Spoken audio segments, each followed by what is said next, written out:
आज मैं आप लोगों को क्लास 8 का कौन सा क्लास 8 का हिंदी चैप्टर 8 बच्चे की दुआ को पढ़ाने वाला हूँ। इसके भाव अर्थ को समझेंगे और इसके बाद इसके क्वेश्चन आंसर को भी समझ लेंगे।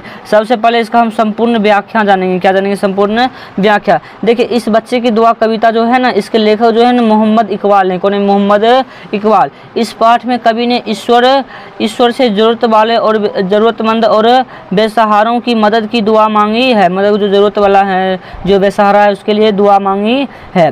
पाठ परिचय में देखिए क्या क्या जानेंगे। बच्चे की दुआ है, यह एक प्रार्थना गीत है जो दर्दमंदों और वंचित की हिफाजतों का संकल्प है तथा खुद को बुराई से बचाकर नेक राह पर चलने की दुआ मांगी गई है लेखक के द्वारा। लेखक कौन है? मोहम्मद इकबाल। बच्चे की दुआ चैप्टर कितना है? 8। अगर आप पहली बार हमारे इस चैनल पर जुड़े हैं तो हमारे चैनल को सब्सक्राइब करें और बेल आइकन को क्लिक कर दे, समझे ना। और आप इन सब का PDF पाना चाहते हैं तो डिस्क्रिप्शन में लिंक मिलेगा, आप उस पर भी जुड़ जाइए। नहीं तो आपको हमारा मोबाइल नंबर याद रहना चाहिए 95 76 39 14 15। आप इस नंबर पर कांटेक्ट करिएगा या फिर मैसेज करिएगा, समझे। आपको PDF मिल जाएगा जिस भी चैप्टर को चाहिए। आपको बता दें कि इस चैनल पे आपको क्लास 6 से लेकर 12 तक का तैयारी कराया जाएगा, लेकिन धीरे धीरे, समझे ना, कराया जाएगा बहुत जल्दी।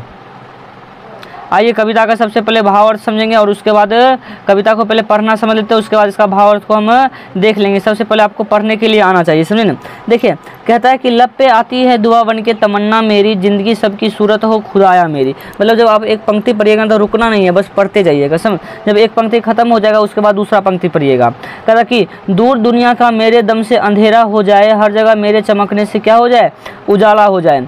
हो मेरे दम से यूं ही मेरे वतन की जीनत, जिस तरह फूल से होती है चमन की जीनत। अब देखिए आगे क्या कहता है।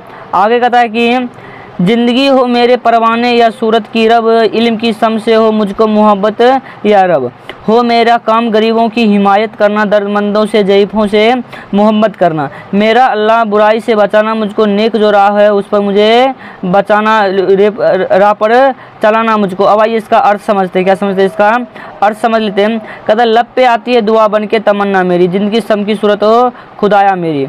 अब देखिए इसका अर्थ भी देख लेते हैं। अर्थ क्या कहता है? कहता है कि मेरी इच्छाएं, क्या कहती? मेरी इच्छाएं मेरे होठों पर प्रार्थना की तरह आती है। मेरी जो इच्छा है वो मेरे होठों पर किस तरह आती है? प्रार्थना की तरह आती है। कहता है कि हे ईश्वर, मेरे जीवन को दीपक, मेरे जीवन को दीपक के समान बना दो, मैं दुनिया का अंधेरा अपने दम से दूर कर सकूं। मेरे जीवन का एक दीपक ऐसा बना दो कि मैं अपने दम से पूरी दुनिया के अंधेरों को दूर कर दूं। हर जगह मेरे चमकने से उजाला हो जाए, मतलब कि हर जगह मेरे चमकने से क्या हो जाए? उजाला हो जाए। लेखक कहते प्रार्थना में ईश्वर से कहते, अल्लाह से कहते। कहता कि मेरे दम से मेरे वतन की जीत हो जाए, मेरे दम से मेरे वतन की जीत हो जाए। जिस तरह फुलवारी की शोभा फूल बढ़ा देते, जिस तरह फुलवारी की शोभा कौन बढ़ाते?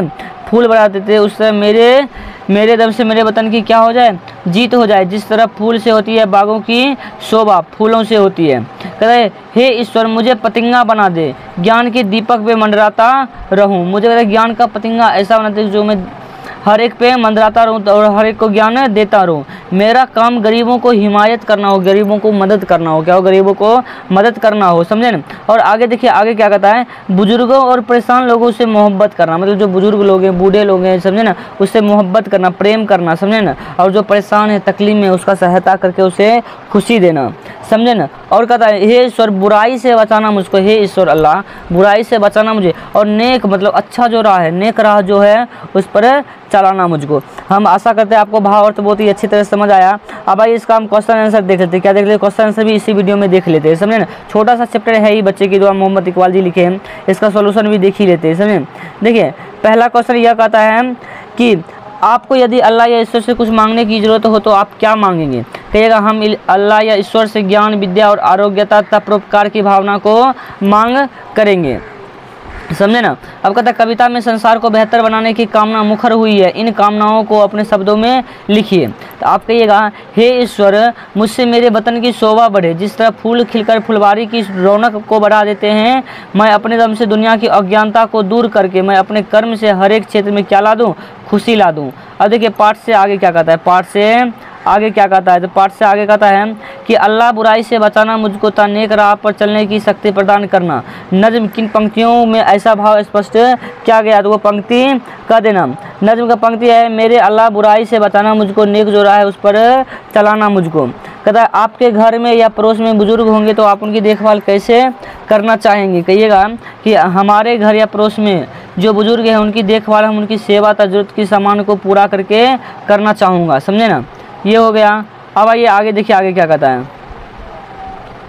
आगे कहता है अल्लाह और ईश्वर में कोई फ़र्क नहीं है, इस बात से आप कहाँ तक सहमत हैं, स्पष्ट कीजिए। देखिए अल्लाह ईश्वर जो एक ही नाम है, यह एक भगवान का पर्यायवाची है। इसलिए भगवान का क्या है, पर्यायवाची, ईश्वर या अल्लाह। इस बात से हम पूर्ण सहमत हैं, दोनों नाम भगवान के पर्यायवाची मान लेना चाहिए और ईश्वर और अल्लाह के चक्कर में नहीं पड़ना चाहिए, सबको मानना चाहिए। क्या पता कब संकट आए तो कौन बचाने आए।